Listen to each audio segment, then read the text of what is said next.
ഇന്ന് പഠിക്കുന്നതെന്ന് പറഞ്ഞാൽ നമുക്കുള്ള ഹിമാലയം നമ്മുടെ PSC ഇപ്പം സ്ഥിരം ചോദിച്ചതാണ്. ഹിമാലയ SCRT NCRT പോയിന്റുകളാണ് പറയുന്നത് കേട്ടോ. അപ്പോൾ ഭൂപ്രകൃതി സവിശേഷതകളെ അടിസ്ഥാനപ്പെടുത്തി ഇന്ത്യയെ താഴെ പറയും വിധം തരംതിരിക്കാം. അപ്പോൾ SCRT ടെക്സ്റ്റ് ബുക്കിൽ എന്താണ് ഭൂപ്രകൃതി സവിശേഷതകളെ അടിസ്ഥാനപ്പെടുത്തി ഇന്ത്യയെ പ്രധാനമായിട്ട് എത്രയായി തിരിക്കാം? 5ആയിട്ടാണ് തിരിക്കാവുന്നത്. അതിലൊന്ന് ഉത്തരപർവ്വത മേഖല, 2 ഉത്തരേന്ത്യൻ സമതലം, 3 ഉപദ്വീപീയ പീഠഭൂമി, 4 ഇന്ത്യൻ മരുഭൂമി, 5 തീരസമതലങ്ങളും ദ്വീപുകളും. ഓക്കെയാണ്. ഇതിൽ നമുക്ക് പഠിക്കാനുള്ള ഉത്തരപർവ്വത മേഖല എന്ന് പറയുന്ന ടോപ്പിക്കാണ് നമുക്ക് പഠിക്കാനുള്ളത്. നമുക്ക് നമ്മുടെ ടെക്സ്റ്റ് ബുക്കിൽ തന്നേക്കുന്നത് ലോകത്തിൻ്റെ മേൽക്കൂര എന്നറിയപ്പെടുന്ന പാമീർ പീഠഭൂമി. അപ്പോൾ ലോകത്തിൻ്റെ മേൽക്കൂര എന്നറിയപ്പെടുന്ന ഏതാണ്?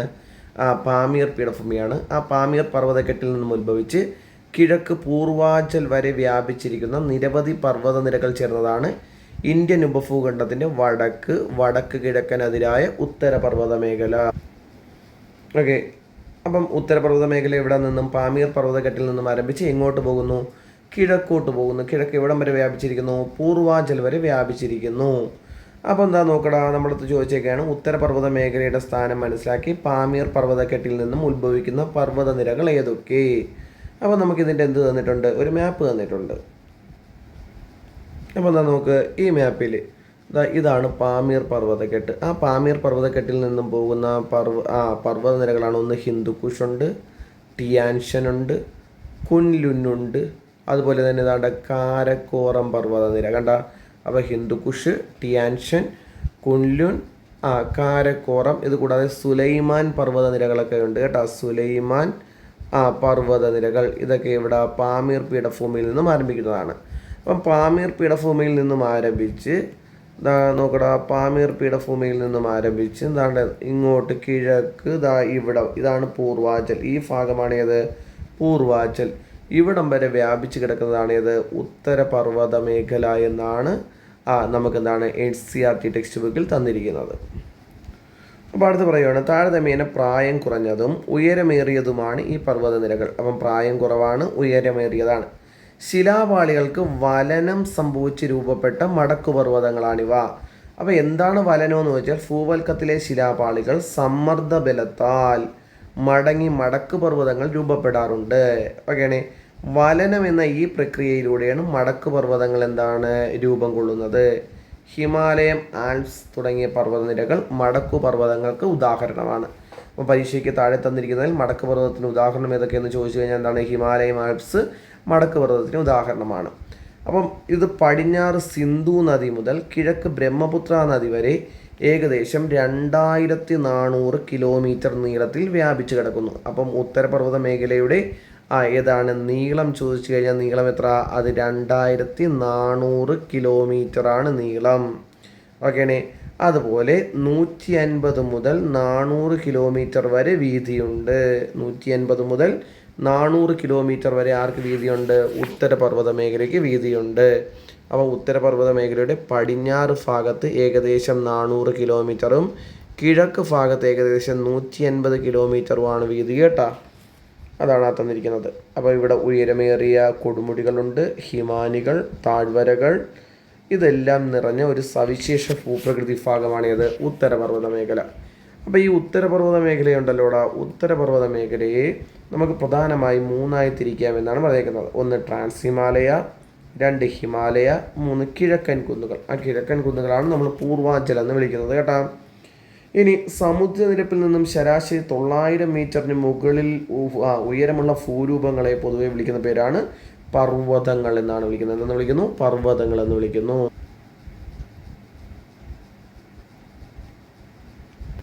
അപ്പോൾ ഇവിടെ തന്നിരിക്കുന്നത് നമുക്ക് ഞാൻ പറഞ്ഞു ട്രാൻസ് ഹിമാലയ, കിഴക്കൻ കുന്നുകൾ എന്ന് പറഞ്ഞ് എന്ത് ചെയ്യുന്നു?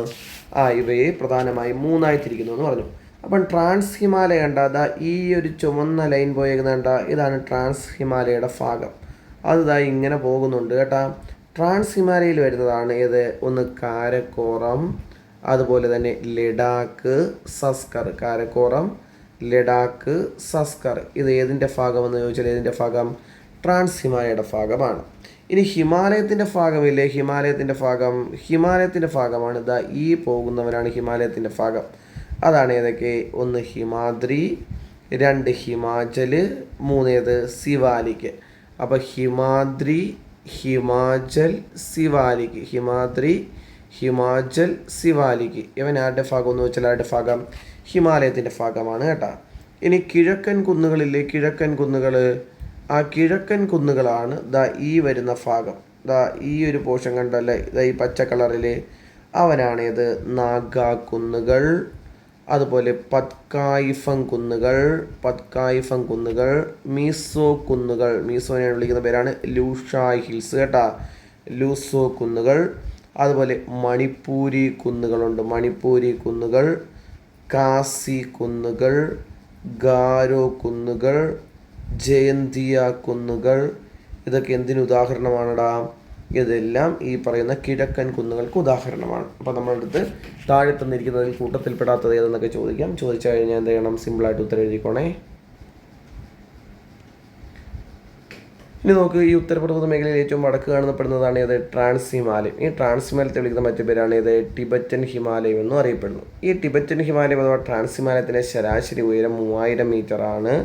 അതിൻ്റെ ഏകദേശ വീതി ചോദിച്ചു കഴിഞ്ഞാൽ എത്ര? 40 കിലോമീറ്ററാണ്. നീളം ചോദിച്ചു കഴിഞ്ഞാൽ എത്ര? 965 കിലോമീറ്ററാണ് നീളം. ഈ കാരക്കോറം നിരയുണ്ടല്ലോ, ഈ കാരക്കോറം നിര ഹിമാലയ പർവ്വതത്തെ പാമീർ പർവ്വതക്കെട്ടുമായി ബന്ധിപ്പിക്കുന്നു. അപ്പോൾ ഹിമാലയ പർവ്വതത്തെ പാമീർ പർവ്വതക്കെട്ടുമായി ബന്ധിപ്പിക്കുന്ന പർവ്വത നിര ഏത് എന്ന് ചോദിച്ചാൽ ഏതാണ്? അത് കാരക്കോറം നിരയാണ് കേട്ടോ, കാരക്കോറം നിര. ഓക്കെയാണേ. ഇതിനെയാണ് പ്രാചീന കാലത്ത് കൃഷ്ണഗിരി എന്നറിയപ്പെട്ടു. ഏതിനെ? കാരക്കോറം നിരയാണ് പ്രാചീന കാലത്ത് കൃഷ്ണഗിരി എന്നറിയപ്പെട്ടത്. റുഡ്യാർഡ് കിപ്ലിംഗ് എന്ന് കേട്ടിട്ടുണ്ട്, ജംഗിൾ ബുക്കൊക്കെ എഴുതിയ അദ്ദേഹത്തിൻ്റെ കിം എന്ന നോവലിന് ഇതിവൃത്തമായിരിക്കുന്ന പർവ്വത നിരയാണ് ഇത്? കാരക്കോറം പർവ്വതനിര. ഓക്കെ. ഇനി അടുത്ത് നോക്കുക, ട്രാൻസ് ഹിമാലയത്തിന് തെക്കായി കിഴക്കോട്ട് വ്യാപിക്കുന്ന 3 സമാന്തര പർവ്വതനിരകളാണ് ഏതൊക്കെ? ഹിമാദ്രി, ഹിമാചൽ, സിവാലിക്. ഇവ മൂന്നും ചേർന്നതാണ് ഹിമാലയം. ഓക്കെ, ഇവ മൂന്നും ചേർന്നതാണ് ഹിമാലയം എന്നാണ് SCERT ടെക്സ്റ്റ് ബുക്കിൽ തന്നിരിക്കുന്നത്. ഈ ഹിമാലയ നിരകളിൽ ഏറ്റവും തെക്കായുള്ളതും ഗംഗാ സമതലത്തിൻ്റെ അതിരായി നിലകൊള്ളുന്നതുമായ സിവാലിക് നിരയ്ക്ക് ഏകദേശം 60 മുതൽ 150 കിലോമീറ്റർ വരെ വീതിയുണ്ട്. അപ്പോൾ സിവാലിക്കിന് 60 മുതൽ 150 കിലോമീറ്റർ വരെയാണ് വീതി കേട്ടോ. ഹിമാലയത്തിൻ്റെ ഏറ്റവും പുറമേയുള്ള ഭാഗമായതിനാൽ ഇതിനെ ഔട്ടർ ഹിമാലയ എന്നറിയപ്പെടുന്നു. അപ്പോൾ ഔട്ടർ ചോദിച്ചാൽ ആരാണ്? സിവാലിക്കാണ് ഏറ്റവും ഔട്ടർ. ഇനി സിവാലിക്കിന് വടക്കായി സമുദ്രനിരപ്പിൽ നിന്ന് 3500 മീറ്റർ മുതൽ 4500 മീറ്റർ വരെ ശരാശരി ഉയരമുള്ള പർവ്വതനിരയാണ് ഏത്? ഹിമാചൽ. അപ്പോൾ ഈ പറഞ്ഞത് ഇത് സിവാലിക്കാണ്. അതിന് വടക്ക്, അതിന് സമാന്തരമായി കാണപ്പെടുന്ന ഇവനാണ് ആര്? ഹിമാചൽ. അപ്പോൾ ഇവന് 3500 ടു 4500 മീറ്റർ വരെ എന്താണ്? ഉയരമുണ്ട്. ഇവൻ്റെ ഏകദേശ വീതി 60 മുതൽ 80 ആണ് കേട്ടോ, 60 മുതൽ 80. അപ്പം വടക്കോട്ട് പോകും തോറും എന്താണ്? ഉയരം കൂടുന്നു, വീതി എന്താണ്? കുറയുന്നു. ഇനി ഈ പറയുന്ന ഗ്രേറ്റർ ഹിമാലയം, ഇന്നർ ഹിമാലയം എന്നീ പേരുകൾ അറിയപ്പെടുന്ന ഏറ്റവും ഉയരം കൂടിയ ഹിമാലയ നിരയാണ് ഏത്? ഹിമാദ്രിയുടെ ഏകദേശ ഉയരം 6100 മീറ്ററിന് മുകളിലാണ് കേട്ടോ. പണ്ടൊക്കെ 6000 മീറ്റർ എന്നായിരുന്നു പഠിക്കുന്നത്, ഇപ്പോൾ 6100. ഇവൻ്റെ ഏകദേശ വീതി എന്ന് പറഞ്ഞാൽ വെറും 25 കിലോമീറ്ററേ ഉള്ളൂ. അപ്പോൾ വടക്ക് നിന്നും തെക്കോട്ട് വരുംതോറും പർവ്വതനിരയുടെ ഉയരം കുറയുന്നു, വീതി കൂടുന്നു. ഇനി തെക്ക് നിന്ന് വടക്കോട്ട് പോകുന്തോറും പർവ്വതനിരയുടെ ഉയരം കൂടുന്നു, വീതി എന്താണ്? കുറയുന്നു. അപ്പോൾ ഒന്ന് കൂടുമ്പം ഒന്ന് കുറയുന്നു എന്ന് ആലോചിക്കണം കേട്ടോ. ലോകത്തിലെ ഉയരമേറിയ മിക്ക കൊടുമുടികളും കാണപ്പെടുന്നത് ഈ നിരയിലാണ്. ഓക്കെയാണേ. ഇനി ഇവിടെ തന്നിട്ടുണ്ട് എന്താണ് ശിലാമണ്ഡല ഫലകങ്ങൾ എന്ന് എഴുതിയിട്ടുണ്ട്. ഭൂവൽക്കവും മാൻഡിലിൻ്റെ മുകൾ ഭാഗവും ചേർന്നതാണ് ശിലാമണ്ഡലം. അപ്പോൾ എന്താണ് ശിലാമണ്ഡലം? ഭൂവൽക്കവും മാൻഡിലിൻ്റെ മുകൾ ഭാഗവും ചേർന്നതാണ് ശിലാമണ്ഡലം.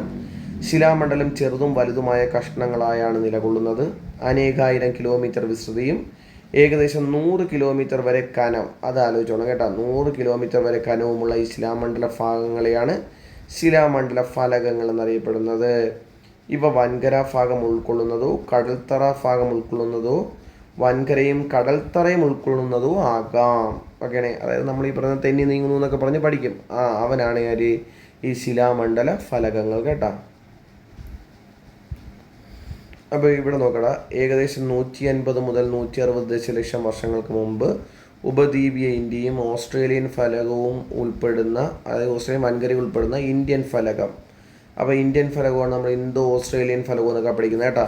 ഇത് എവിടെയെന്ന് ചോദിച്ചാൽ ദക്ഷിണാർദ്ധഗോളത്തിലായിരുന്നു. അപ്പോൾ നമ്മളൊക്കെ എവിടെയായിരുന്നു? ദക്ഷിണാർദ്ധഗോളത്തിലായിരുന്നു. പിന്നീട് ഇതെന്താ പതുക്കെ വടക്കോട്ട് നീങ്ങി യൂറേഷ്യൻ ഫലകത്തിനടുത്തെത്തി ഈ രണ്ട് ഫലകങ്ങളുടെയും ഇടയിൽ നിലകൊണ്ടിരുന്ന തെത്തിസ് സമുദ്രം അങ്ങനെ തെത്തിസ് സമുദ്രത്തിൻ്റെ അടിത്തട്ട് മടങ്ങി ഉയർന്നു വരാൻ തുടങ്ങി. അങ്ങനെയാണ് എന്ത് ഹിമാലയ പർവ്വതം രൂപം കൊണ്ടത്. അപ്പോൾ ഹിമാലയ പർവ്വതം രൂപം കൊള്ളുന്നതിൻ്റെ ഫലമായി എന്താണ് ഉയർന്നു വന്ന സമുദ്രം ഏത് എന്ന് ചോദിച്ചാൽ ഏതാണ് തെത്തിസ് സമുദ്രം. അതായത് ഇല്ലാണ്ടായി പോയ സമുദ്രമാണ് കേട്ടോ. ആ സമുദ്രത്തിൻ്റെ അടുത്തിട്ടാണ് എന്ത് ഉയർന്നു വന്നത്. അപ്പോൾ രണ്ട് ഫലകങ്ങൾ തമ്മിൽ എന്താണ് വന്ന് കൂടിച്ചേരുവല്ലേ. ഒന്ന് യൂറേഷ്യൻ ഫലകവും എന്താണ് ഇന്ത്യൻ ഫലകവും കൂടെ വന്ന് കൂട്ടിമുട്ടുകയാണ് ചെയ്തത്. അപ്പോൾ നോക്കുക, രണ്ട് ഫലകങ്ങൾ തമ്മിൽ അടുക്കുന്നു. ഓക്കെയാണ്, തമ്മിൽ അടുക്കുകയാണെങ്കിൽ ഇത് സംയോജക സീമ. അപ്പോൾ സംയോജക സീമ പ്രകാരമാണ് എന്ത് ചെയ്തത് ഹിമാലയ പർവ്വതം രൂപീകൃതമായത് കേട്ടോ. ഇപ്പോൾ രണ്ട് ഫലകങ്ങൾ പരസ്പരം അകന്നു പോയാൽ ഏതാണ് അത് വിയോജക സീമയാണ് കേട്ടോ. അപ്പോൾ ഒരു ഫലകം മറ്റൊരു ഫലകത്തെ ചേർന്ന് എന്താണ് തെന്നി നീങ്ങി കഴിഞ്ഞാൽ അതിനെ വിളിക്കുന്ന പേരാണ് ഇത് ഛേദക സീമ എന്ന് വിളിക്കും കേട്ടോ. എന്ത് വിളിക്കുന്നു? ഛേദക സീമ. അപ്പോൾ നോക്കടാ, ഇവിടെ ഒരു കേസ് തന്നിട്ടുണ്ട്, ഹിമാലയവും പ്രാദേശിക വിഭാഗങ്ങളും. അപ്പം ഹിമാലയത്തിൽ നിന്നും ഉത്ഭവിക്കുന്ന നദികൾ പർവ്വതനിരകൾക്ക് കുറുകെ ആഴമേറിയ താഴ്വരകൾ, അതായത് ഗിരികന്ധരങ്ങൾ നിർമ്മിച്ചു കൊണ്ടൊഴുകുന്നു. പർവ്വതനിരകൾക്ക് കുറുകെ ഒഴുകുന്ന നദികളെ അടിസ്ഥാനപ്പെടുത്തി ഹിമാലയത്തെ പ്രാദേശികമായി മൂന്നായി തിരിക്കാം. ഒന്ന് പടിഞ്ഞാറൻ ഹിമാലയം, രണ്ട് മധ്യ ഹിമാലയം, മൂന്ന് കിഴക്കൻ ഹിമാലയം എന്നിങ്ങനെ എന്താണ് മൂന്നായി തിരിക്കും. അപ്പോൾ ഇവിടെ എന്താണ് ഗിരികന്ധരങ്ങൾ എന്ന് പറയുന്നുണ്ട്. അപ്പോൾ ആഴമേറിയതും ചെങ്കുത്തായതുമായ വശങ്ങളോട് കൂടിയതുമായ താഴ്വരകളാണേത് ഗിരികന്ധരങ്ങൾ. അപ്പം ഈ പറയുന്ന അപരദനത്തിലൂടെ ഹിമാലയ പർവ്വതനിരയ്ക്ക് കുറുകെ ഗിരികന്ധരങ്ങൾ സൃഷ്ടിക്കുന്ന പ്രധാന നദികൾ ചോദിച്ചാൽ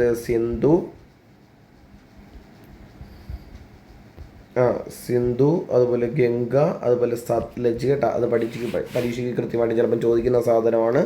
അപ്പോൾ ഹിമാലയ പർവ്വതനിരയ്ക്ക് കുറുകെ ഗിരികന്ധരങ്ങൾ സൃഷ്ടിക്കുന്നതായിരിക്കും ചോദിക്കുന്നത്. ഹിമാലയ പർവ്വതനിരകൾക്ക് കുറുകെ ഗിരികന്ധരങ്ങൾ സൃഷ്ടിക്കുന്ന നദികൾ ഏതൊക്കെയാണെന്ന് വെച്ചാൽ ഏതാണ് അത് സിന്ധു, ഗംഗ, സത്ലജ് ആണ് കേട്ടോ. സിന്ധു, ഗംഗ, സത്ലജ്.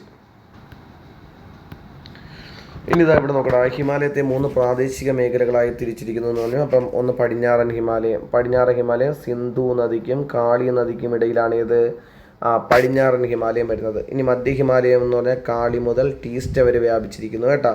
കിഴക്കൻ ഹിമാലയം എന്ന് പറഞ്ഞാൽ ഏതാണ് ടീസ്റ്റ മുതൽ ബ്രഹ്മപുത്ര വരെ വ്യാപിച്ചിരിക്കുന്നു.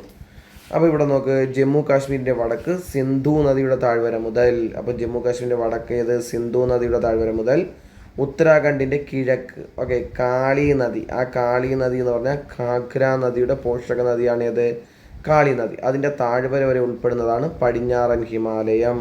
ഓക്കെയാണ്. ഈ പടിഞ്ഞാറൻ ഹിമാലയത്തെ നമ്മൾ 3ആയി തിരിക്കുന്നുണ്ട് കേട്ടോ. പടിഞ്ഞാറൻ ഹിമാലയത്തെ നമ്മൾ എന്താണ് 3ആയി തിരിക്കുന്നുണ്ട്. ഒന്ന് കാശ്മീർ ഹിമാലയം, 2 ഹിമാചൽ ഹിമാലയം, 3 ഉത്തരാഖണ്ഡ് ഹിമാലയം. അപ്പം പടിഞ്ഞാറൻ ഹിമാലയത്തെ എത്രയായി ക്ലാസിഫൈ ചെയ്യുന്നു? 3ആയിട്ട്.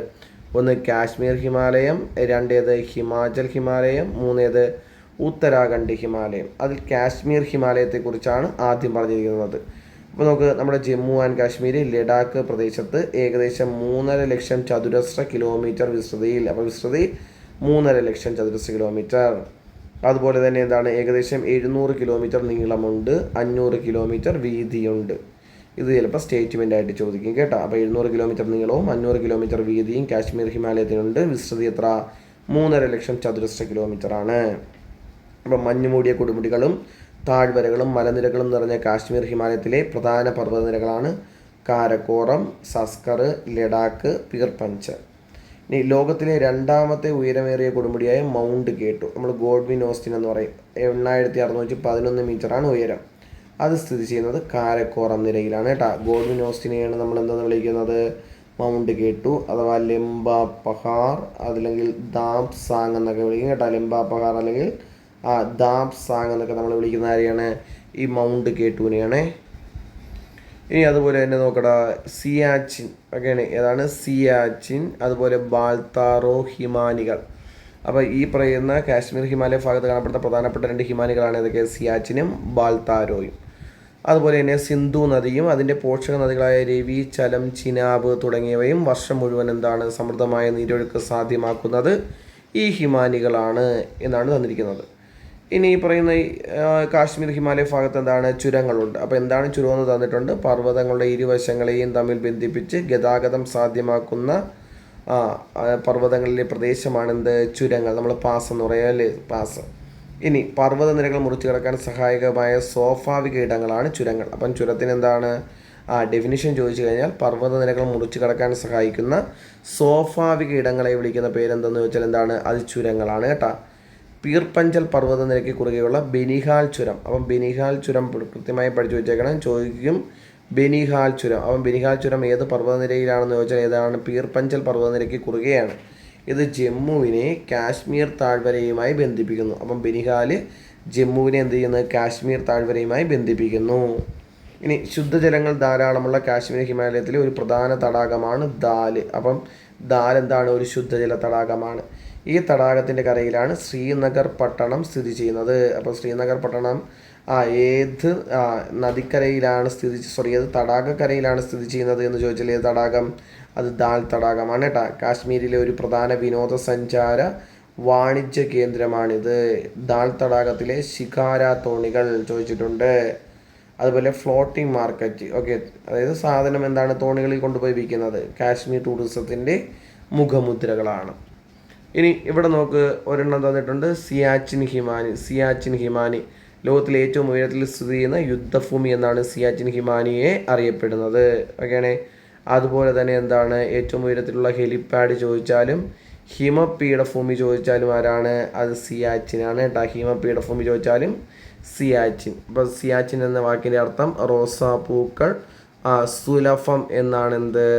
ഈ പറയുന്ന സിയാച്ചിൻ എന്ന വാക്കിൻ്റെ അർത്ഥം കേട്ടോ. അതിൽ കാട്ടുപനിനീർ പുഷ്പങ്ങൾ സുലഭം എന്നൊക്കെയാണ് പ്രാദേശികമായിട്ടെന്നൊക്കെ പറയപ്പെടുന്നത്. ഇനി പർവ്വത ചെരുവുകളിൽ വേനൽക്കാലങ്ങളിൽ രൂപപ്പെടുന്ന, അതായത് കാശ്മീർ പർവ്വത ചെരുവുകളിൽ വേനൽക്കാലങ്ങളിൽ രൂപപ്പെടുന്ന പുൽമേടുകളെ വിളിക്കുന്ന പേരാണ് എന്ത്? മർഗുകൾ. കൃത്യമായി പഠിക്കണം കേട്ടോ. മർഗ് കാണപ്പെടുന്നത് കാശ്മീർ ഹിമാലയത്ത്. ശൈത്യകാലങ്ങളിൽ മഞ്ഞ് പൊടുന്ന മർഗുകൾ സ്കീയിങ് പോലുള്ള മഞ്ഞുകാല വിനോദങ്ങൾക്കായി ധാരാളം സഞ്ചാരികളെ ആകർഷിക്കുന്നു. അപ്പോൾ അവിടുത്തെ പ്രധാനപ്പെട്ട ഒന്നാണ് ഇത് സോൺമർഗ്, അതുപോലെ ഗുൽമർഗ് എന്നിവ ഇതിൽ ചിലതാണ്. ഇന്ത്യയിലെ ശൈത്യകാല കായിക വിനോദങ്ങളുടെ തലസ്ഥാനം എന്നറിയപ്പെടുന്നതാണ് ഇത്? അത് ഗുൽമർഗ് ആണ് കേട്ടോ. ഇന്ത്യയിലെ ശൈത്യകാല കായിക വിനോദങ്ങളുടെ തലസ്ഥാനമാണ് ഇത്? ഗുൽമർഗ്. എന്നാൽ സോൺമർഗ് ആണ് എന്ത്? സ്വർണ്ണ പുൽമേട് എന്നൊക്കെ അറിയപ്പെടുന്നു. എന്താണ്? സോൺമർഗിനെ സ്വർണ്ണ പുൽമേട് എന്നൊക്കെ അറിയപ്പെടുന്നുണ്ട്. ഇനി അടുത്തത് ഇതിൽ തന്നിരിക്കുന്നതാണ് ഹിമാലയം. പ്രധാനമായും ഹിമാചൽ പ്രദേശ് സംസ്ഥാനം ഉൾപ്പെടുന്നതാണ് ഹിമാചൽ ഹിമാലയം. ഈ പർവ്വത പ്രദേശത്തെ പ്രധാന നദികളാണ് ചിനാബ്, രവി, ബിയാസ്. നമുക്ക് കാശ്മീരിൽ നമ്മൾ ഇതുപോലെ പഠിച്ചിട്ടുണ്ട്. കൃത്യമായിട്ടും എഴുതി പഠിച്ചോണം കേട്ടോ. ഈ പ്രദേശത്തെ പർവ്വതനിരകളാണ് ദൗളാധാർ, പീർപ്പഞ്ചൽ കേട്ടോ. ദൗളാധാർ, പീർപ്പഞ്ചൽ. ഈ പർവ്വത ഭാഗങ്ങളിൽ അനേകം ശുദ്ധജല തടാകങ്ങൾ കാണാം. അതിന് ഉദാഹരണമാണ് ചന്ദ്രതാൽ, സൂരജ്താൽ. അപ്പോൾ ചന്ദ്രതാലും സൂരജ്താലും ശുദ്ധജല തടാകങ്ങളാണ്. അത് ഹിമാലയയിലാണ്. ഈ ഹിമാചൽ പ്രദേശിനെ ലഡാക്കുമായി ബന്ധിപ്പിക്കുന്ന ചുരം. നമുക്ക് അപ്പുറത്ത് നമ്മൾ ഒരു ചുരം പറഞ്ഞു, അതുപോലെ ഇവിടെയും ഹിമാചൽ പ്രദേശിനെ ലഡാക്കുമായി ബന്ധിപ്പിക്കുന്ന ചുരമാണേത്? അതാണ് ബാരാലാച്ച ചുരം. ബാരാലാച്ച ചുരം. അതുപോലെ കുളു താഴ്വരയുണ്ടല്ലോടാ, അവനെ ലാഹുൽ സ്പിതി താഴ്വരകളുമായി ബന്ധിപ്പിക്കുന്ന ചുരമാണേത്? റോഹ്താങ് ചുരം. ബാരാലാച്ച ചുരവും റോഹ്താങ് ചുരവും എവിടെയാണ്? ഹിമാചൽ പ്രദേശിലെ പ്രധാനപ്പെട്ട എന്താണ്? 2 ചുരങ്ങളാണ് കേട്ടോ. ഇനി അതുപോലെ തന്നെ നമുക്ക് കുളു, കാംഗ്ര, അതുപോലെ ലാഹുൽ. കുളു, കാംഗ്ര, ലാഹുൽ തുടങ്ങിയ മനോഹരമായ താഴ്വരകളുണ്ട്. പിന്നെ എന്താണ്? ഷിംല, മണാലി മുതലായ സുഖവാസ കേന്ദ്രങ്ങളുണ്ട്. ഇനി ശൈത്യവും മഞ്ഞുവീഴ്ചയും അനുഭവപ്പെടുന്ന ഈ പ്രദേശങ്ങളിൽ പലയിടങ്ങളിലും ചൂട് നീരുറവകൾ കാണാറുണ്ട്. ഓക്കെയാണ്. അതിനെയാണ് നമ്മൾ എന്താണ്? ഗെയ്സറുകൾ എന്ന് പറയും. അപ്പം നമുക്ക് ചൂട് നീരുറവകൾ.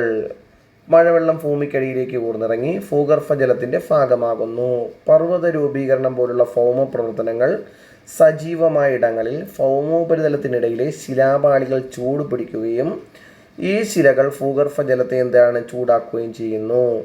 ഇങ്ങനെ ചൂട് പിടിച്ച ഭൂഗർഭജലം ഭൗമോപരിതലത്തിൽ ഉറവകളായെത്തുന്നതാണ് ചൂട് നീരുറവകൾ. അപ്പോൾ നമുക്ക് ഹിമാലയ പർവ്വത നിരകളിൽ ധാരാളം ചൂട് നീരുറവകളുണ്ട്. ആ ചൂട് നീരുറവകളാണ് ഉദാഹരണമാണ് നുബ്ര വാലി, അത് കാശ്മീരിലാണ് കേട്ടോ. മണികരൺ ഹിമാചൽ പ്രദേശിലാണ്. കീർഗംഗ ഹിമാചൽ പ്രദേശിലാണ്. അപ്പം ഇതൊക്കെയാണ് പ്രധാനപ്പെട്ട ഗീസറുകൾക്ക്, ചൂട് നീരുറവകൾക്ക് ഉദാഹരണം. അപ്പോൾ ഈ ചൂട് നീരുറവകളുണ്ടല്ലോടാ, ഇതിൽ നിന്നും ഭൗമ താപോർജ്ജം ഉപയോഗിച്ച് വൈദ്യുതി ഉൽപ്പാദിപ്പിക്കാൻ സാധിക്കും. ഹിമാചൽ പ്രദേശിലെ മണികരൺ ഗീസർ ഇതിന് ഒരു ഉദാഹരണമാണ് കേട്ടോ. ഇനി അടുത്തതാണ് ഇത് ഉത്തരാഖണ്ഡ് ഹിമാലയം. ഈ ഉത്തരാഖണ്ഡ് ഹിമാലയം എന്ന് പറഞ്ഞാൽ സത്ലജ് നദി മുതൽ കാളി നദി വരെയുള്ള ഹിമാലയ പ്രദേശമാണ് ഏത്? ഉത്തരാഖണ്ഡ് ഹിമാലയം. ഇതിൻ്റെ പടിഞ്ഞാറ് ഭാഗം, ഉത്തരാഖണ്ഡ് ഹിമാലയത്തിൻ്റെ പടിഞ്ഞാറ് ഭാഗം അറിയപ്പെടുന്ന പേരാണ് ഗഡ്വാൾ ഹിമാലയം കേട്ടാ. ഏതാണ്? ഗഡ്വാൾ. കിഴക്ക് ഭാഗം കുമയൂണും എന്ന് പറയും കേട്ടാ. കുമവൂൺ ഹിമാലയം എന്നും അറിയപ്പെടുന്നു. ഇനി ഉത്തരാഖണ്ഡ് ഹിമാലയം ഉണ്ടല്ലോ, അവിടുത്തെ പ്രധാനപ്പെട്ട കൊടുമുടികളാണ്: 1 നന്ദാദേവി, 2 കാമെറ്റ്, 3 ബദ്രിനാഥ്, 4 കേദാർനാഥ്. ഇതെല്ലാം ഉത്തരാഖണ്ഡിലാണ് കേട്ടോ. അപ്പം ഉത്തരാഖണ്ഡ് ഹിമാലയത്തിലെ ഉയരമേറിയ കൊടുമുടികളാണ് നന്ദാദേവി, കാമെറ്റ്, ബദ്രിനാഥ്, കേദാർനാഥ്. ഇനി ഗംഗ യമുന നദികളുണ്ടല്ലോ, എവിടെ? ഉത്ഭവസ്ഥാനമായ ഗംഗോത്രി, യമുനോത്രി തുടങ്ങിയ ഹിമാനികൾ. ഓക്കെ, അപ്പം ഗംഗോത്രി യമുനോത്രി എന്താണ്? 2 ഹിമാനികളാണെന്ന് വല്ലച്ചോണം. അതുപോലെ തന്നെ നൈനിത്താൽ, ഭീംതാൽ. നേരത്തെ നമ്മൾ എന്താണ് ഈ ചന്ദ്രതാൽ, സൂരജ് താൽ എന്ന് പറയുന്നത് എന്താണ്? 2 പേരെ പഠിച്ചായിരുന്നു അല്ലേ? ചന്ദ്രതാലയും പഠിച്ചു, അതുപോലെ തന്നെ എന്താണ്? സൂരജ് താലും പഠിച്ചു. ഓക്കെ, ഏതാണ്ട് ഇത് ഹിമാചലിൻ്റെ ഭാഗത്ത് ചന്ദ്രതാൽ, സൂരജ് താൽ പഠിച്ചു. കാശ്മീരിൻ്റെ ഭാഗത്ത് എന്താണ്? ദാൽ പഠിച്ചു. ഇനി നമ്മൾ NCERT വേറെയും പഠിക്കും കേട്ടോ. ഇത് നമ്മളിപ്പോൾ SCERT മാത്രം പറയുന്നതാണ് കേട്ടോ. ഇത് കഴിഞ്ഞിട്ട് നമ്മൾ NCERT എടുക്കും. അപ്പോൾ ഇവിടെ നോക്ക്, ഇവിടെ നൈനിത്താൽ, അതുപോലെ ഭീംതാൽ. ഓക്കെ, നൈനിത്താൽ,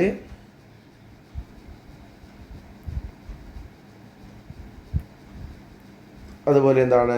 ഭീംതാൽ, നൈനിത്താൽ, ഭീംതാൽ തുടങ്ങിയ ശുദ്ധജല തടാകങ്ങൾ എന്തുണ്ട്? ഈ ഒരു ഉത്തരാഖണ്ഡ് ഹിമാലയ ഭാഗത്തുണ്ട്. ഇനി ഒരു പോയിന്റ് പഠിക്കണം, lesser Himalaya. Okay, lesser Himalaya എന്ന് പറഞ്ഞാൽ നമുക്കുള്ള ഹിമാചലാണ്. ഏത്? ലെസ്സർ ഹിമാലയ കേട്ടോ. ഹിമാചലാണ് ലെസ്സർ ഹിമാലയ എന്ന് വിളിക്കുന്നത്. അപ്പോൾ ഹിമാചൽ മലനിരക്കും സിവാലിക് മലനിരക്കും ഇടയിൽ കാണപ്പെടുന്ന നിരപ്പായ താഴ്വരകളെ വിളിക്കുന്ന പേരാണ് എന്ത്? ഡൂണുകൾ എന്ന് വിളിക്കും കേട്ടോ. ഡൂൺ. അപ്പോൾ ഡൂണുകൾ എന്ന് പറഞ്ഞാൽ പർവ്വതനിരകളിൽ നിന്ന് ലംബമായതും ആഴമേറിയതും വിസ്തൃതിയേറിയതുമായ താഴ്വരകളാണ്.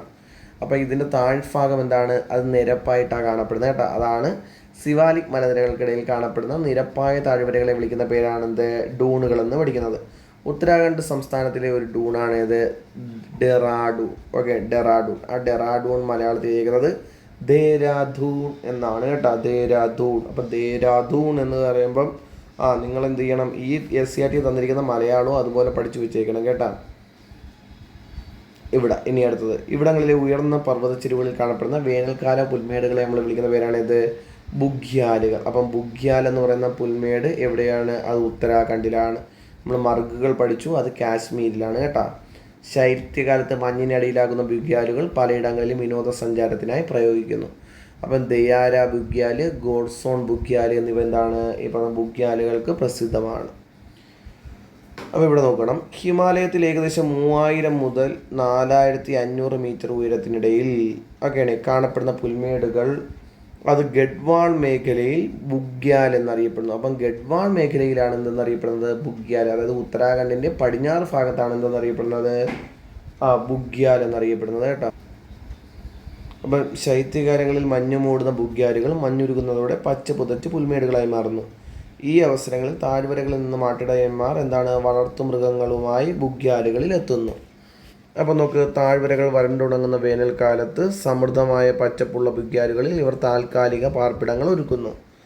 അപ്പോൾ നോക്ക്, വളർത്തുമൃഗങ്ങളോടൊപ്പം വന്നിട്ട് എന്താണ്? ഇവർ അധിവസിക്കുന്നുണ്ട് അല്ലേ? മഞ്ഞുകാലാരംഭത്തോടെ മല ഇറങ്ങി അടുത്ത സീസൺ വരെ താഴ്വാരങ്ങളിൽ വസിക്കുന്നു. അപ്പം വളർത്തുമൃഗങ്ങളോടൊപ്പം താഴ്വരകളിലേക്കും തിരികെ പർവ്വതങ്ങളിലെ പുൽമേടുകൾക്കിടയിലേക്കുമുള്ള ഇടയന്മാരുടെ കാലിക ദേശാടനത്തെ നമ്മൾ വിളിക്കുന്ന പേരാണ് ട്രാൻസ് ഹ്യൂമൻസ്. എന്ന് വിളിക്കുന്നു? ട്രാൻസ് ഹ്യൂമൻസ് എന്ന് വിളിക്കും കേട്ടോ. ഇനി അടുത്തൊരു പോയിന്റാണ് മധ്യ ഹിമാലയം. അപ്പം മധ്യ ഹിമാലയം എന്ന് പറഞ്ഞു കഴിഞ്ഞാൽ കാളി നദി മുതൽ ടീസ്റ്റ നദി വരെയാണ് ഇത് മധ്യ ഹിമാലയം. അപ്പോൾ നേപ്പാൾ ഹിമാലയം എന്നും ഇത് അറിയപ്പെടും. അപ്പോൾ മധ്യ ഹിമാലയത്തിനെ വിളിക്കുന്ന മറ്റൊരു പേരാണ് നേപ്പാൾ ഹിമാലയം. ഈ മേഖലയുടെ ഭൂരിഭാഗവും എവിടെയാണ്? നേപ്പാളിലാണ്. നേപ്പാൾ. മധ്യ ഹിമാലയത്തിൻ്റെ പടിഞ്ഞാറ് സിക്കിം, ഡാർജിലിംഗ്. അപ്പോൾ സിക്കിം സുഖവാസ കേന്ദ്രം, അതുപോലെ തന്നെ ഡാർജിലിംഗ് സുഖവാസ കേന്ദ്രം. നമ്മൾ സിക്കിം സ്റ്റേറ്റ് നമ്മൾ അറിയില്ലേ? ഡാർജിലിംഗ് വെസ്റ്റ് ബംഗാളിലാണ്. അപ്പോൾ ഈ പ്രദേശങ്ങൾ മാത്രമാണ് ഇവിടെ ഉള്ളത്? ഇന്ത്യയിലുള്ളത്. ലോകത്തിലെ ഏറ്റവും ഉയരം കൂടിയ കൊടുമുടി കേട്ടിട്ടില്ലേ? അത് മൗണ്ട് എവറസ്റ്റ്. ആ മൗണ്ട് എവറസ്റ്റ് നേപ്പാളിലാണ്. കാഞ്ചൻജംഗ പർവ്വതവും ഇന്ത്യ ചൈന അതിർത്തിയിൽ സ്ഥിതി ചെയ്യുന്ന നാഥുല ചുരവും ഈ പ്രദേശത്ത് സ്ഥിതി ചെയ്യുന്നു. അപ്പോൾ നമ്മളത് ചോദിക്കാം, മൗണ്ട് എവറസ്റ്റ് പടിഞ്ഞാറൻ ഹിമാലയയിലാണ്, മധ്യ ഹിമാലയയിലാണ്, കിഴക്കൻ ഹിമാലയയിലാണ് എന്ന് ചോദിച്ചാൽ ഏത് ഹിമാലയയിലാണ്? മധ്യ ഹിമാലയയിലാണ് ഏത്? മൗണ്ട് എവറസ്റ്റ് സ്ഥിതി ചെയ്യുന്നത് കേട്ടോ. അതുപോലെ കാഞ്ചൻജംഗ പർവ്വതനിരയും മധ്യ ഹിമാലയത്തിലാണ്. അപ്പം കുതിച്ചൊഴുകുന്ന ടീസ്റ്റ നദി അതിൻ്റെ നദീതീരത്തട്ടങ്ങളും സിക്കിം ഹിമാലയത്തിൻ്റെ ഭാഗമാണ് കേട്ടോ. അപ്പം മധ്യ ഹിമാലയത്തിലെ ഒരു ഭാഗമാണ് സിക്കിം ഹിമാലയ, അതുപോലെ ഡാർജിലിംഗ് ഹിമാലയ. അപ്പം കുതിച്ചൊഴുകുന്ന ടീസ്റ്റ നദി അതിൻ്റെ നദീതീരത്തട്ടുകളൊക്കെ സിക്കിം ഹിമാലയത്തിൻ്റെ സവിശേഷതകളാണ്. ഇനി ഈ പ്രദേശത്തിൻ്റെ ഭൂമിശാസ്ത്രപരമായ അനുകൂല സാഹചര്യങ്ങൾ തിരിച്ചറിഞ്ഞ് ബ്രിട്ടീഷുകാർ കൊളോണിയൽ കാലത്ത്, അതായത് കോളനി ഭരണകാലത്ത് ഇവിടങ്ങളിൽ തേയില കൃഷി ആരംഭിച്ചു. അങ്ങനെ ഡാർജിലിംഗ് തേയില എന്താണ് അന്താരാഷ്ട്ര തലത്തിൽ പ്രസിദ്ധമായ ഒരു കാർഷിക വിഭവമാണ് ഇത് ഡാർജിലിംഗ് ഹിമാലയ. ഇനി നെക്സ്റ്റ് തന്നിരിക്കുന്നത് കിഴക്കൻ ഹിമാലയം. അപ്പം പടിഞ്ഞാറൻ ഹിമാലയത്തെ അപേക്ഷിച്ച് എന്താണ് ഉയരം കുറഞ്ഞ മലനിരകളാണ് കിഴക്കൻ ഹിമാലയം. അത് ടീസ്റ്റ നദി മുതൽ കിഴക്ക് ബ്രഹ്മപുത്ര വരെ കാണപ്പെടുന്നു. ഇവനെ വിളിക്കുന്ന മറ്റൊരു പേരാണ് അസം ഹിമാലയ കേട്ടോ. എന്തെന്നറിയപ്പെടുന്നു? അസം ഹിമാലയ എന്നറിയപ്പെടുന്നു. ഈ മേഖലയിലെ പ്രധാനപ്പെട്ട കൊടുമുടിയുടെ പേരാണ് നംചബർവ. നംചബർവയുടെ ഉയരം കൃത്യമായിട്ട് പഠിച്ചു വെച്ചേക്കണം, 7756 മീറ്റർ കേട്ടോ. ഈ പറയുന്ന നമ്മുടെ ഏതാണ് കിഴക്കൻ ഹിമാലയത്തിലെ പ്രധാനപ്പെട്ട നദികളാണ്: 1 ബ്രഹ്മപുത്ര, 2 കാമെങ്, 3 ലോഹിത്, അടുത്തത് സുബൻസിരി. ഇവിടെ അടുത്തൊരു പോയിന്റ് ഉണ്ട്. അരുണാചൽ പ്രദേശിനെ ടിബറ്റിലെ ലാസയുമായി ബന്ധിപ്പിക്കുന്ന ബോഡിംല, അതുപോലെ മ്യാൻമറുമായി ബന്ധിപ്പിക്കുന്ന ദിഫു തുടങ്ങിയവ ഇവിടുത്തെ പ്രധാനപ്പെട്ട ചുരങ്ങളാണ്. ഇനി ഇവിടെ പൂർവാചൽ കുന്നുകൾ കൂടെയുള്ളൂ. അപ്പം ബ്രഹ്മപുത്ര താഴ്വരയ്ക്ക് കിഴക്ക് ഹിമാലയ പർവ്വതം വടക്ക് തെക്ക് ദിശയിൽ അരുണാചൽ പ്രദേശ് മുതൽ മിസോറാം വരെ. അപ്പോൾ ആലോചന, അരുണാചൽ പ്രദേശ് മുതൽ എവിടം വരെ? മിസോറാം വരെ താരതമ്യേന ഉയരം കുറഞ്ഞ എന്ത് കാണപ്പെടുന്നു? കുന്നുകളായിട്ടാണ് കാണപ്പെടുന്നത്. ഇവ സമുദ്രനിരപ്പിൽ നിന്നും 500 മുതൽ 3000 മീറ്റർ വരെ ഉയരത്തിലുള്ള കുന്നുകളാണ്. ഈ കുന്നുകളെയാണ് എന്തെന്നറിയപ്പെടുന്നത്? പൂർവാചൽ എന്നും അറിയപ്പെടും. എന്തെന്നറിയപ്പെടും? പൂർവാചൽ എന്നറിയപ്പെടും. ഇവിടുത്തെ പ്രധാനപ്പെട്ട കുന്നുകളാണ്: 1 പത്കായ്ഫം കുന്നുകൾ, നാഗ കുന്നുകൾ, മീസോ കുന്നുകൾ, മണിപ്പൂരി കുന്നുകൾ. ഓക്കെ. ലോകത്ത് ഏറ്റവും കൂടുതൽ മഴ ലഭിക്കുന്ന ചിറാപുഞ്ചി, മൗസിൻ ഡ്രാം എന്നിവ ഈ പ്രദേശത്താണ് കേട്ടോ. ഈ ചിറാപുഞ്ചിയും മൗസിൻ ഡ്രാമും മേഘാലയയിലെ കാസി കുന്നുകളിലാണ് സ്ഥിതി ചെയ്യുന്നത്.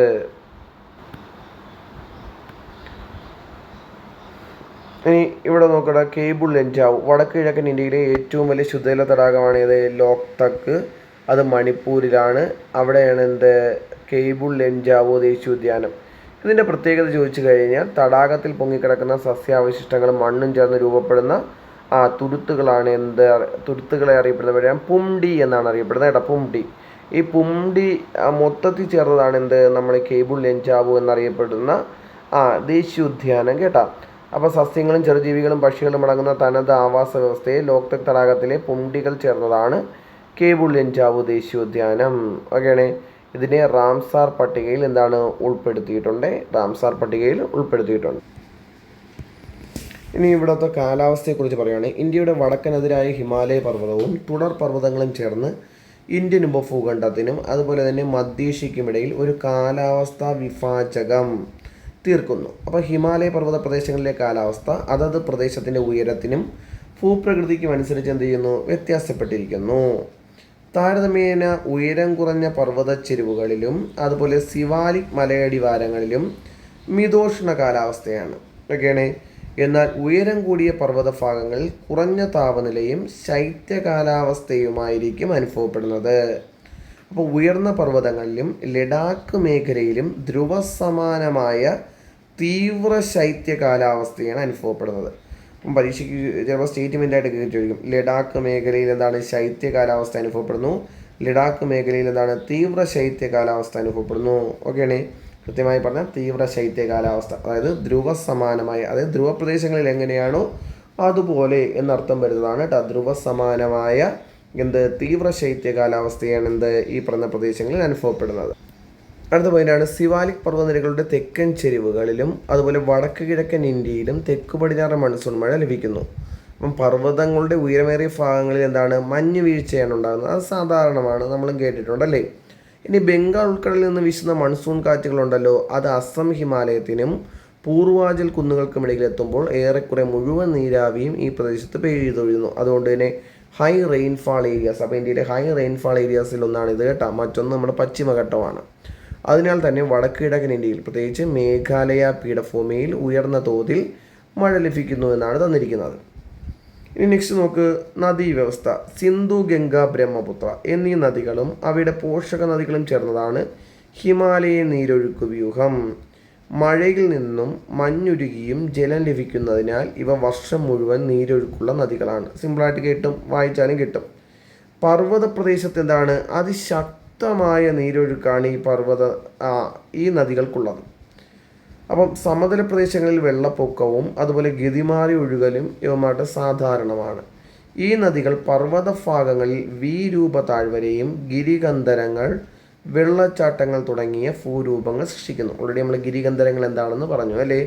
അപ്പോൾ വെള്ളച്ചാട്ടം എന്താണെന്നാണ് ഇവിടെ തന്നിരിക്കുന്നത്. നദിയുടെ ഒഴുക്കിനിടയിൽ ഉയരത്തിൽ നിന്നും നദീജലം കുത്തനെ താഴേക്ക് പതിക്കുന്നതാണ് വെള്ളച്ചാട്ടം. നമുക്ക് വെറുതെ ചോദിച്ചാലും കിട്ടും. നദിയുടെ സഞ്ചാരപാതയിൽ ഉറപ്പ് കുറഞ്ഞ ശിലകൾ കൂടുതലായി അപരദന വിധേയമാകുന്നതാണ് വെള്ളച്ചാട്ടങ്ങൾ രൂപപ്പെടാൻ കാരണം. ഓക്കെ, ഇനി നദി ഒഴുകുമ്പോൾ, അടുത്ത വീരൂപ താഴ്വരയാണ്. നദി ഒഴുകുമ്പോൾ വശങ്ങളിലെ അപരദനം മൂലം വീതി വർദ്ധിക്കുകയും നദീതടത്തിലെ അടിത്തട്ടിലെ അപരദനം മൂലം ആഴം വർദ്ധിക്കുകയും ചെയ്യുന്നു. ഈ പ്രവർത്തനങ്ങളാൽ ചരിഞ്ഞ വശങ്ങളോട് കൂടിയ നദീ താഴ്വരകൾ രൂപപ്പെടുന്നു. ഇവ ഇംഗ്ലീഷ് അക്ഷരമാലയിലെ വി അക്ഷരത്തിനോട് സാദൃശ്യമുള്ളതിനാൽ ഇവയെ രൂപ താഴ്വര എന്നെന്താണ് വിളിക്കുന്നു. ഇത് തന്നിരിക്കുന്നതാണ് ഹിമാലയൻ നദികൾ. അപ്പോൾ ഹിമാലയൻ നദികൾ എന്നറിയുമ്പോൾ നമുക്കറിയാം സിന്ധു, ഗംഗ, ബ്രഹ്മപുത്ര അല്ലേ. അതിൽ ഇതാക്കേടാ സിന്ധു നദിയെക്കുറിച്ചാണ് ഇവിടെ പറഞ്ഞേക്കുന്നത്. മാനസ സരോവർ തടാകത്തിനടുത്ത് ബൊഗാർച്ചു ഗ്ലേസിയർ. അപ്പം ബൊഗാർച്ചു ഹിമാനിയിൽ നിന്നുമാണ് സിന്ധു നദി ഉത്ഭവിക്കുന്നത്. ഇതിൻ്റെ പോഷക നദികൾ വടക്കു പടിഞ്ഞാറൻ ഹിമാലയത്തിലെ പ്രധാന നീരൊഴുക്ക് വ്യൂഹമാണ്. സിന്ധു നദി പതിക്കുന്നത് എവിടെയെന്ന് ചോദിച്ചാൽ അറബിക്കടലിലാണ് കേട്ടോ. സിന്ധു എവിടെ പതിക്കുന്നു വെച്ചാൽ അറബിക്കടലിൽ പതിക്കും. ഇനി അടുത്തതാണ് ഗംഗാ നദി. ഗംഗാ നദി എന്ന് പറഞ്ഞാൽ ഗംഗോത്രി ഹിമാനി. ഓക്കെ, ഈ ഗംഗോത്രി ഹിമാനിയിലെ ഗോമുഖ്, നമ്മൾ ഗായ്മുഖ് എന്നൊക്കെ പറയും, നിന്നുത്ഭവിക്കുന്ന ഗംഗാ നദി അതിൻ്റെ പോഷക നദികളാണ് ഇതൊക്കെ: യമുന, കാഗ്ര, ഖണ്ഡക്, കോസി.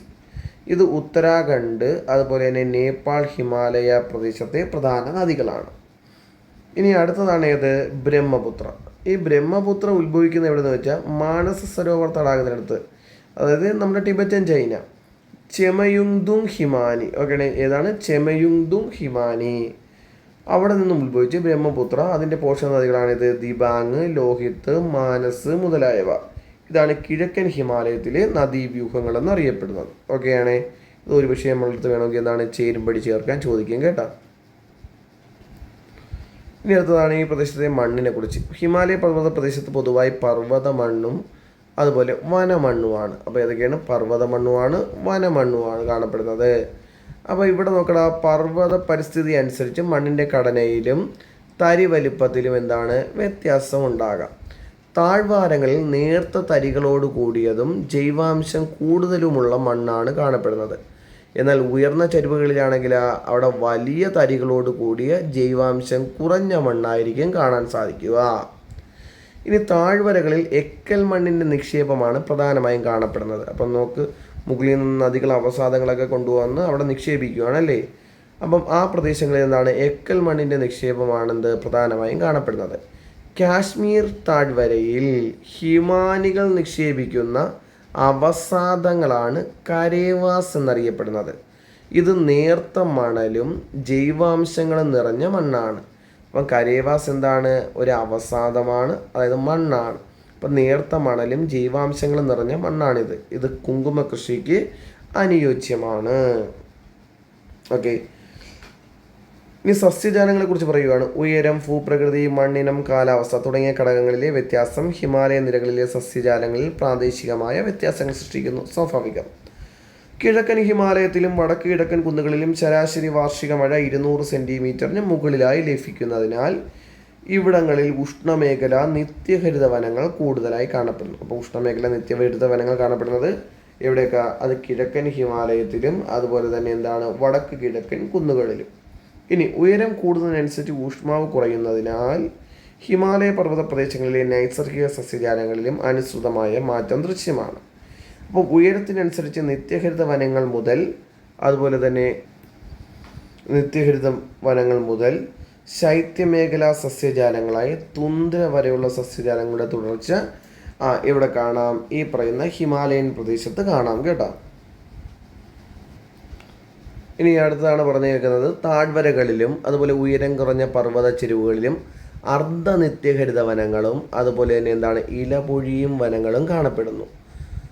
1000 മുതൽ 2000 മീറ്റർ വരെ ഉയരത്തിൽ ആർദ്ര മിതോഷ്ണാവനങ്ങളും കാണപ്പെടുന്നു. അപ്പം താഴ്വരകളിലും ഉയരം കുറഞ്ഞ പർവ്വത ചെരുവുകളിലും അർദ്ധനിത്യഹരിത വനങ്ങളും ഇലപൊഴിയും വനങ്ങളും.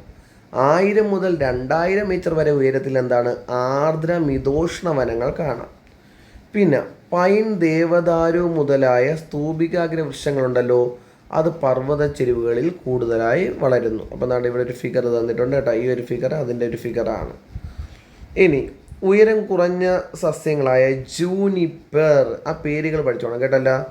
ജൂനിപ്പർ, റോഡോഡെൻഡ്രോൺ എന്നിവയും ഏറ്റവും ഉയർന്ന പ്രദേശങ്ങളിൽ ആൽപൈൻ പുൽമേടുകളും കാണാം. ഓക്കെയാണേ. അപ്പം നോക്ക്, പ്രദേശത്തിൻ്റെ ഉയരം കൂടുന്നതിനനുസരിച്ച് ഉയരം കൂടുമ്പോൾ ഉയരം കുറഞ്ഞ സസ്യങ്ങളായ ജൂനിപ്പറിനെയും റോഡോഡെൻഡ്രോണിനെയും കാണാം. അതല്ലാതെ ഉയർന്ന പ്രദേശങ്ങളിൽ ആൽപൈൻ പുൽമേടുകൾ കാണാം. അപ്പം പരീക്ഷയ്ക്ക് ചോദിക്കാം, ഹിമാലയത്തിൻ്റെ ഉയർന്ന പ്രദേശങ്ങളിലാണ് ആൽപൈൻ പുൽമേടുകൾ കാണപ്പെടുന്നത്, ഹിമാലയത്തിൻ്റെ താഴ്ന്ന പ്രദേശങ്ങളിലാണ് ആൽപൈൻ പുൽമേടുകൾ കാണുന്നത് എന്ന് ചോദിക്കാം കേട്ടോ. ഇനി വന്യജീവി സമ്പത്ത്. സ്വാഭാവിക വനഭൂമി ധാരാളമുള്ള ഹിമാലയ പർവ്വത പ്രദേശത്ത് ഇഷ്ടംപോലെ ജീവികളുണ്ട് കേട്ടോ. യാക്ക്, കസ്തൂരിമാൻ, ഒറ്റക്കൊമ്പൻ കാണ്ടാമൃഗം, ഹിമപ്പുലി തുടങ്ങിയവ ഇവിടെ സ്ഥിരമാണ്. അതായത് നമുക്ക് എന്താണ് നമ്മൾ എപ്പോഴും കേൾക്കുന്നതുമാണ്. അപ്പം ജൈവമണ്ഡല റിസർവുകൾ, അതാണ് biosphere reserve, national park, wild life sanctuaries തുടങ്ങിയവയെല്ലാം എന്താണ് ഈ പറയുന്ന പ്രദേശത്തുണ്ട്. അപ്പോൾ അവിടുത്തെ പ്രധാനപ്പെട്ട കുറച്ച് ഈ പറയുന്ന ദേശീയോദ്യാനങ്ങളാണ് പറയുന്നത്. ഡച്ചിങ്ഹാം ദേശീയോദ്യാനം. അപ്പം പടിഞ്ഞാറൻ ഹിമാലയത്തിലെയും കിഴക്കൻ ഹിമാലയത്തിലെയാണ് പറയുന്നത് കേട്ടോ. പടിഞ്ഞാറൻ ഹിമാലയത്തിൽ ഏതാണ്? ഡച്ചിങ്ഹാം ജമ്മു ആൻഡ് കാശ്മീർ. ഹെമിസ് ചോദിച്ചാൽ ലഡാക്ക്. പൂക്കളുടെ താഴ്വര, നമ്മൾ വാലി ഓഫ് ഫ്ലവേഴ്സ് എന്ന് പറയും കേട്ടോ, അത് ഉത്തരാഖണ്ഡ്. അതുപോലെ കോർബറ്റ്, നമ്മൾ ജിം കോർബറ്റ് പറയത്തില്ലേ, അത് ഉത്തരാഖണ്ഡ്. അതുപോലെ രാജാജി ദേശീയോദ്യാനം, അത് ഇവിടെ തന്നെ ഉത്തരാഖണ്ഡ്. ഇനി കിഴക്കൻ ഹിമാലയത്തിലോട്ട് വന്നു കഴിഞ്ഞാൽ കാഞ്ചൻജംഗ, ഇതാണ് ഏറ്റവും ഉയരത്തിൽ സ്ഥിതി ചെയ്യുന്ന നാഷണൽ പാർക്ക് കേട്ടോ, സിക്കിമിലാണ്. അടുത്ത ദിബ്രു സൈക്കോവ എവിടെ? അത് അസമിലാണ്. കാസിരംഗ അസമാണ്. മനാസ് അസമാണ്. കേബിൾ ലഞ്ചാവ് നമ്മൾ ഒത്തിരി മുമ്പേ പറഞ്ഞതാണ് ഇവിടെ, അത് മണിപ്പൂരിലാണ്. മണിപ്പൂർ. ഇത് നോക്കടാ, ഇവിടുത്തെ കൃഷി ഭൂപരമായ പരിമിതികൾ കാരണം പർവ്വത പ്രദേശങ്ങളിൽ കൃഷി താരതമ്യേന കുറവാണ്. അപ്പോൾ ഉയരം, അതുപോലെ ചെങ്കുത്തായ ചരിവ്, പാകമാകാത്ത മണ്ണ്, കുറഞ്ഞ താപനില ഇവയാണ് പ്രതികൂല ഘടകങ്ങൾ. അപ്പം പരീക്ഷയ്ക്ക് ചോദിക്കാം, ഹിമാലയ പർവ്വത നിരകളിൽ കൃഷിക്ക് പ്രതികൂലമായ ഘടകങ്ങൾ ഏതൊക്കെയാണെന്ന് ചോദിച്ചാൽ, 1 ഉയരം, 2 എന്താണ് ചെങ്കുത്തായ ചരിവ്, 3 പാകമാകാത്ത മണ്ണ്, അടുത്ത 4 കുറഞ്ഞ താപനില. ഇപ്പോൾ ഇങ്ങനെയൊക്കെ ആയാലും ഈ പ്രദേശത്തെ ജനങ്ങൾ എന്താണ് വിവിധ ഉപജീവന കൃഷികളിൽ ഏർപ്പെടുന്നു. പർവ്വതച്ചെരിവുകളെ തട്ടുതട്ടുകളായി തിരിച്ച് ഓരോ പ്രദേശത്തും അനുയോജ്യമായ വിളകൾ കൃഷി ചെയ്യുന്നു. അപ്പം നെല്ല്, പയറുവർഗ്ഗങ്ങൾ, ഉരുളക്കിഴങ്ങ് എന്നിവ മഴക്കാലത്തും, അതുപോലെ ഗോതമ്പ്, മിതോഷ്ണ പഴവർഗ്ഗങ്ങൾ എന്നിവ വസന്തകാലത്ത് കൃഷി ചെയ്യുന്നു. ഇതൊക്കെ സ്റ്റേറ്റ്മെൻ്റായിട്ട് വരാവുന്നതാണ് കേട്ടോ. അടുത്ത പോയിൻ്റ്, കിഴക്കൻ ഹിമാലയത്തിൻ്റെ പർവ്വതച്ചെരിവുകളിലും താഴ്വാരങ്ങളിലും പ്രത്യേകിച്ച് അസം, ഡാർജിലിംഗ് മേഖലകളിൽ തേയില കൃഷി കൂടുതലായി ഉണ്ട്. കുറച്ച് മുമ്പേ നമ്മൾ പറഞ്ഞായിരുന്നു, മധ്യ ഹിമാലയ പറഞ്ഞ സമയത്ത് നമ്മൾ പറഞ്ഞായിരുന്നു തേയില കൃഷിയെക്കുറിച്ച്. ഇനി വടക്ക് കിഴക്കൻ ഇന്ത്യയിലെ കുന്നുകളിൽ തദ്ദേശീയ ഗോത്ര ജനത സ്ഥാനമാറ്റ കൃഷി പോലുള്ള പരമ്പരാഗത കൃഷി രീതികൾ പിന്തുടരുന്നവയാണ്. അതാണ് നമ്മൾ ജൂമിങ് കൃഷി രീതി അല്ലെങ്കിൽ വെട്ടിച്ചൂട്ട് കൃഷി രീതി എന്നൊക്കെ പറഞ്ഞെന്താണ് പഠിക്കുന്നത്. ഇനി മൃഗപരിപാലനം. ഈ പറയുന്ന പ്രദേശത്തെ ആളുകളുടെ പ്രധാനപ്പെട്ട ഒരു ജീവിത മാർഗമാണ് മൃഗപരിപാലനം കേട്ടോ. പ്രദേശത്തിൻ്റെ ഉയരക്രമം അനുസരിച്ച് കാലാവസ്ഥയിൽ മാറ്റം വരുന്നതിനാൽ വളർത്തുമൃഗങ്ങളുടെ ഇനത്തിലും എന്ത് ചെയ്യും? മാറ്റം വരും. താഴ്വാരങ്ങളിൽ ആട്, പശു തുടങ്ങിയ മൃഗങ്ങളും, എന്നാൽ ഉയരം കൂടിയ ഭാഗങ്ങളിലാണെങ്കിൽ ചെമ്മരിയാട്, കുതിര തുടങ്ങിയവയും എന്താണ് അവർ പരിപാലിക്കുന്നു. ഇനി അടുത്തത് ശൈത്യമേഖലയായ ഹിമാചൽ, ലഡാക്ക് ഭാഗങ്ങളിൽ തണുപ്പിനെ അതിജീവിക്കാൻ ശേഷിയുള്ള യാക്ക് പോലുള്ള മൃഗങ്ങളെയും വളർത്തുന്നു. പടിഞ്ഞാറൻ ഹിമാലയത്തിലെ പർവ്വത പുൽമേടുകളിൽ മൃഗപരിപാലനം നടത്തുന്ന ഇടയ വിഭാഗമാണ് ഇത് ഗുജ്ജർ കേട്ടോ. പടിഞ്ഞാറൻ ഹിമാലയത്തിലെ പർവ്വത പുൽമേടുകളിൽ മൃഗപരിപാലനം നടത്തുന്ന ഇടയ ജനവിഭാഗമാണ് ഏത്? ഗുജ്ജർ. ഇതൊരു ഗോത്ര വിഭാഗവും കൂടെയാണ് കേട്ടോ, ഒന്ന് ആലോചിച്ച് വെച്ചേക്കണേ. ഇനി ഭൂപ്രകൃതി സവിശേഷതകൾ അനുകൂലമായതിനാൽ ഹിമാലയ പ്രദേശത്ത് വിനോദസഞ്ചാരത്തിന് ഏറെ സാധ്യതയുണ്ട്. ഓക്കെയാണേ. തീർത്ഥാടനവുമായി ബന്ധപ്പെട്ട യാത്രകൾ എന്താണ്? ഈ പ്രദേശങ്ങളിൽ ധാരാളമുണ്ട്. അപ്പം കൈലാസം നമ്മൾ കേട്ടിട്ടുണ്ട് അല്ലേ? കൈലാസം, മാനസ സരോവരം, അമർനാഥ്, ഹേമകുണ്ട് തുടങ്ങി നിരവധി തീർത്ഥാടന കേന്ദ്രങ്ങൾ ഹിമാലയ പർവ്വത ഭാഗങ്ങളിലുണ്ട്. അപ്പം നൂറ്റാണ്ടുകൾക്ക് മുമ്പ് തന്നെ എന്താണ് ഇവിടെ കാണാൻ വേണ്ടി സഞ്ചാരികൾ എത്തിയിരുന്നു എന്നാണ് എഴുതിയിരിക്കുന്നത്. 19-ാം നൂറ്റാണ്ടിൽ ബ്രിട്ടീഷുകാർ ഹിമാലയ പർവ്വത പ്രദേശങ്ങളിലെ അനുകൂല കാലാവസ്ഥ തിരിച്ചറിഞ്ഞ് ഇവിടങ്ങളിൽ സുഖവാസ കേന്ദ്രങ്ങൾ സ്ഥാപിച്ചു. ഓക്കെ. ടൂറിസം വികസനത്തിന് 2ാം ഘട്ടം ആരംഭിക്കുന്നത് ഇവരുടെ എന്താണ്? സുഖവാസ കേന്ദ്രങ്ങൾ വികസിപ്പിക്കുന്നതോടുകൂടിയാണ്. ഷിംല, ഡാർജിലിംഗ്, ഷില്ലോങ്, അൽമോറ, റാണിഘട്ട് എന്ന് നമ്മൾ പറയും കേട്ടോ, മുസോറി, നൈനിതാൾ തുടങ്ങിയ റിസോർട്ട് പട്ടണങ്ങൾ ഇന്നും പ്രധാനപ്പെട്ട എന്താണ്? ടൂറിസ്റ്റ് കേന്ദ്രങ്ങളാണ്. നോക്കടാ, 1953 മെയ് 29 ഷെർപ്പ ടെൻസിംഗ് നോർഗയും എഡ്മണ്ട് ഹിലാരിയും, ഓക്കെ, എഡ്മണ്ട് ഹിലാരി ന്യൂസിലൻഡുകാരനാണ് കേട്ടോ, എവറസ്റ്റ് കൊടുമുടി കീഴടക്കിയതിനു ശേഷം ടൂറിസം വികസനത്തിൻ്റെ 3ാം ഘട്ടമായ ആധുനിക ടൂറിസം സാധ്യതകൾ ഹിമാലയ പ്രദേശത്ത് വികസിച്ചു. ഇന്ന് പർവ്വതാരോഹണം, പാരാഗ്ലൈഡിങ്, സ്കീയിങ് തുടങ്ങിയ സാഹസിക വിനോദസഞ്ചാര മേഖല ഏറെ വികസിച്ചിട്ടുണ്ട്. അപ്പം എവറസ്റ്റ് കീഴടക്കിയതെന്ന് വെച്ചാൽ എന്താണ്? അത് 1953 മെയ് 29. അപ്പോൾ നോക്കടാ, പർവ്വതങ്ങൾ പ്രതിബന്ധങ്ങളല്ല, മറിച്ച് പുറം ലോകത്തിലേക്കുള്ള കവാടങ്ങളാണ്. ഇത് ആരുടെ കോഴ്സാണെന്ന് ചോദിച്ചാൽ ഈ പറഞ്ഞ ടെൻസിംഗ് നോർഗയുടെ കോഴ്സാണ് കേട്ടോ.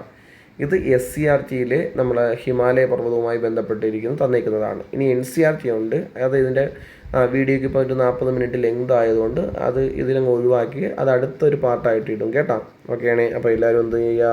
പരീക്ഷയ്ക്ക് മുമ്പ് ഇതൊന്ന് കണ്ടിട്ട് പോണേ.